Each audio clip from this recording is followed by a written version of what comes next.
dia, boa tarde, boa noite, galera. Uou! Vamos ouvir mais o nosso podcast, relaxando, respirando, ouvindo a musiquinha, barulho da água, ficando em sintonia com o nosso Criador. Isso, gente, respirando, acalmando. O Senhor é meu pastor e nada me faltará.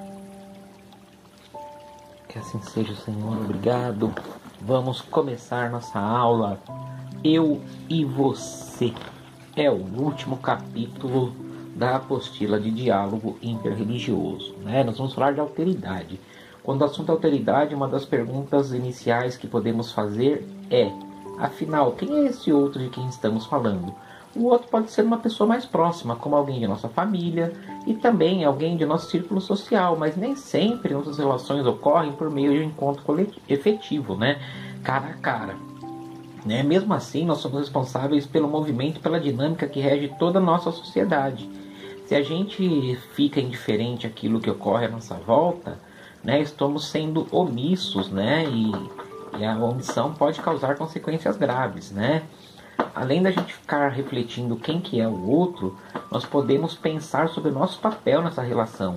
Nesse sentido, é possível desenvolver uma postura de justiça e respeito, né? Especialmente em relação àqueles que são mais frágeis, mais vulneráveis que nós. O filósofo argentino Henrique Dussel, né, ele diz que em cada rosto que encontramos podemos reconhecer uma família, uma classe social, um povo, uma época da humanidade. Cada rosto estampa em sua própria história, que é sempre diferente da nossa, né? Então essas pessoas faltam justiça, solidariedade, respeito. Mesmo que nós vejamos, elas existem, somos instigados a compreender sua situação, né? Nós vivemos no mesmo planeta, né? O planeta que nós chamamos de Mãe Terra, e somos responsáveis uns pelos outros. Alguns pensadores, inclusive contemporâneos, afirmam que a verdadeira experiência do sagrado ocorre na relação com o outro e em suas diferenças, né? O teólogo Edward Schleiermacher chegou a afirmar que não haveria nenhum conhecimento de Deus se não existissem as relações sociais, né? Então é através das relações sociais que as pessoas entram em contato com o transcendente, com o divino, com Deus, com a espiritualidade, chamem do jeito que for mais compatível com a fé de vocês, né? Cada um tem a sua e merece respeito.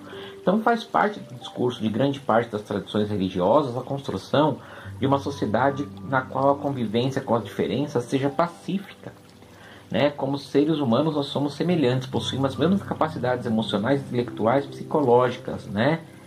Temos os mesmos deveres e os mesmos direitos. Assim, essa identidade coletiva é explicitada na família, na religião, nas diversas associações, nos clubes, nos sindicatos e até na sala de aula, né? Embora tenhamos uma mesma identidade coletiva, uma coisa é certa: nós não somos iguais, e isso não é um problema, né? Na verdade, a tentativa de deixar os seres humanos de uma maneira uniforme pode se transformar em conflito, né? Porque aqueles que não se enquadram são excluídos e marginalizados pelos demais. Todo ser humano vai buscar uma fundamentação para suas atitudes, né? Vai buscar apresentar justificativa para o fato de querer ser superior ao outro, né? Seja por motivo financeiro, por motivo étnico, religioso, cultural, de gênero, né? E como ensinam as tradições religiosas, a aceitação da alteridade ocorre por meio da acolhida, do respeito, da responsabilidade, da solidariedade, da fraternidade e do amor, da hospitalidade, da abertura ao diálogo e de tantos outros valores espirituais, né? Então, a acolhida, né? A alteridade, ela não vem de uma austeridade, ela vem de outros fatores que vêm do coração, né? O filósofo Paul Ricoeur afirma que o amor pelo próximo descentraliza o eu, né? Fazendo voltar-se para o outro. Se não fazemos essa passagem pelo outro, também não podemos amar a nós mesmos, né? Como é que nós vamos sentir o que é amor se a gente não consegue amar outras pessoas, né? E não amar no sentido só homem e mulher, amar as pessoas como a gente ama os amigos, a gente ama os irmãos, né? A gente ama os nossos professores, a gente ama as pessoas que trabalham para nós, né? É assim que tem que ser. O diálogo, ele possibilita a interação e essa comunhão, né, tão querida, tão desejada entre as pessoas, né? Mesmo havendo as diferenças, né? As relações que construímos em nosso modo de vida atual requerem atenção, porque nós estamos cada vez mais em relações virtuais e impessoais. Agora é o que tem, né? A gente não tem como viver fora dessas interações virtuais, né? Mas assim que possível nós vamos voltar para as relações mais pessoais, né? Os avanços tecnológicos, eles permitem que os contatos sejam mais rápidos e instantâneos, né? Mas vão privando as pessoas do convívio. Por isso que é importante cultivar espaços de diálogo e entrosamento que propiciem a troca e a solidariedade. Quando a situação voltar ao normal, espero que seja breve, né? Não adianta a gente tentar normalizar uma situação, sendo que ainda há muito risco de doença, né? Mas quando as coisas voltarem ao normal, a gente tem, né, por dever estimular esse contato mais próximo, né? Sair do virtual e bater papo na rua, e bater papo no shopping, né? Abraçar nossos amigos, nossos parentes, enfim. Cada vez mais as tradições religiosas alertam para a necessidade de ampliar o diálogo, não só entre as pessoas, mas também entre as diferentes tradições religiosas, né? Uma religião tem que conversar com a outra, é positivo, não enfraquece a fé.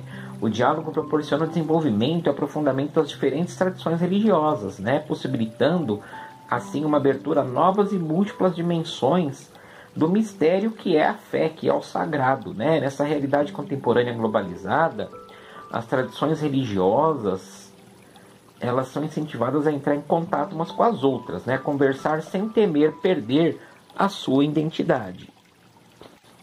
A compreensão da alteridade é uma atitude ética que requer reflexão sobre a condição humana do outro, né? Entender que a pessoa ela é igual porque ela é humana como eu sou, mas ao mesmo tempo ela é outra, ela é diferente, e respeitar isso, né? A alteridade compreende uma relação com o outro considerado e respeitado em sua diferença radical, em sua singularidade, né? Cada um é cada um, como diz o ditado popular. Então, diante desse outro, a gente precisa cultivar a empatia, o sentimento fundamental para despertar atitudes de cooperação, solidariedade e amor. Através de alguns textos sagrados, nós entramos em contato com valores muito importantes que colaboram para o processo de humanização das pessoas, né? O ser humano precisa ser mais bondoso e gentil. Às vezes a gente se desumaniza. Não, nós temos que voltar a sermos humanos, a estarmos ligados à terra, né? Humanos vem de humus, né? Humano vem de humus. Então a gente tem que voltar a se ligar com a terra, que isso nos faz irmãos, né? A humanização implica numa evolução intelectual e moral, porque por meio dela desenvolvemos as melhores características humanas. Tem um trechinho do Alcorão que é bem legal, né? Este é o anúncio agradável que Deus dá aos seus servos que acreditaram, que realizaram o bem. Diga, eu não lhes peço outra mercê que o amor ao próximo, né? Ou seja, Deus mandou dizer aos servos, né, as pessoas que acreditam nele, que ele não pede outra caridade que não seja amar o próximo. Outros livros sagrados de outras tradições também falam disso, né? Como o Bhagavad Gita, né? Que é um episódio da Mahabharata, né? Que são textos sagrados do hinduísmo, né? Que tem aproximadamente 5.000 anos. Olha que trechinho bacana, vou ler. Uma pessoa considerada superior quando tem uma conduta imparcial ante seus companheiros ou seus inimigos, ante seus familiares ou desconhecidos, compatriotas ou estrangeiros, santos ou pecadores. O que torna superior é o amor que nutre para com todos eles, né? Então você tem que amar os que são diferentes, até mesmo inimigos, né? A gente vê como em outras religiões a gente encontra as palavras que Jesus deixou para nós, não é verdade? Então a gente tem que amar até os nossos inimigos. É difícil? Claro que é, gente. Nossa, como é difícil amar o inimigo. Mas o importante é a gente manter a fé e sempre tentar ir se melhorando, né? O diálogo interreligioso ele é um caminho eficaz para isso, né? Para esse reconhecimento da identidade e de experiência na alteridade, né? De reconhecer o outro.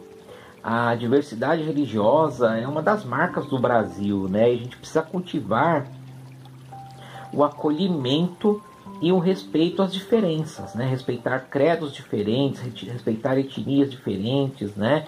Respeitar gêneros diferentes, respeitar idades diferentes, respeito aos idosos, sim, mas também temos que respeitar as crianças, temos que respeitar os adolescentes, né?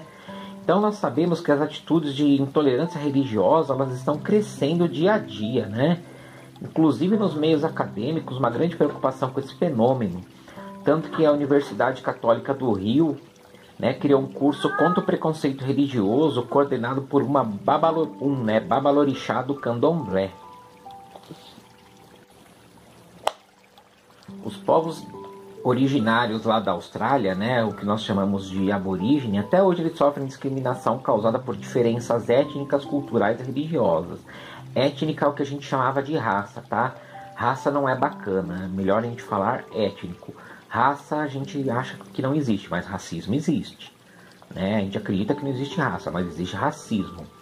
Então essa discriminação ela ocorre desde a colonização britânica, né, da Inglaterra, do Reino Unido, do território, que se deu no século XVIII, é tida como responsável pelo massacre desses povos aborígenes, né? Esses povos originários da Austrália são chamados de aborígenes. Foram decretadas leis discriminatórias que até hoje estão em vigor e atentam contra a cultura e contra a religião animista que eles praticam. Os colonizadores, né, eles invadiram, violaram e destruíram locais sagrados. A Austrália era designada como terra nullius, ou seja, terra de ninguém. E por isso, né, os europeus consideravam que não era terra de ninguém, apesar de ter milhões de aborígenes por lá, e invadiram as terras da Austrália, né? No século XX, muitas crianças aborígenes foram retiradas das tribos para serem criadas nas instituições de brancos australianos, né? Mas para quê? Para fazer o bem para elas? Não. Para que evitar a perpetuação da cultura aborígene, né? E nos dias de hoje, os aborígenes enfrentam a pobreza, as doenças e não têm nenhum auxílio por parte do governo. Então nós vimos que o contato com o outro é importante para a construção de nossa identidade e dos nossos valores, né? O diálogo interreligioso, ele vai auxiliar essa tarefa. E porque o diálogo religioso, ele propicia a abertura ao diferente, ao que não é igual a nós, né? A valorização do patrimônio religioso nas diversas tradições. E também o diálogo interreligioso combate a discriminação, né? Ele propõe a preservação da diversidade e uma vivência mais humanizada. Então é isso, gente. Vamos encerrando por aqui, ouvindo a musiquinha, o barulho da água. Vamos imaginar uma luz muito bonita nos envolvendo. Vamos imaginar uma pirâmide de luz descendo sobre nós, nos acalmando, nos tranquilizando. Vamos imaginar tudo azul em volta de nós. Vamos agradecer a Deus, nosso Pai, e Jesus, nosso Mestre, nossos criadores, nossos protetores. É isso, gente. Obrigado, Senhor. Uou!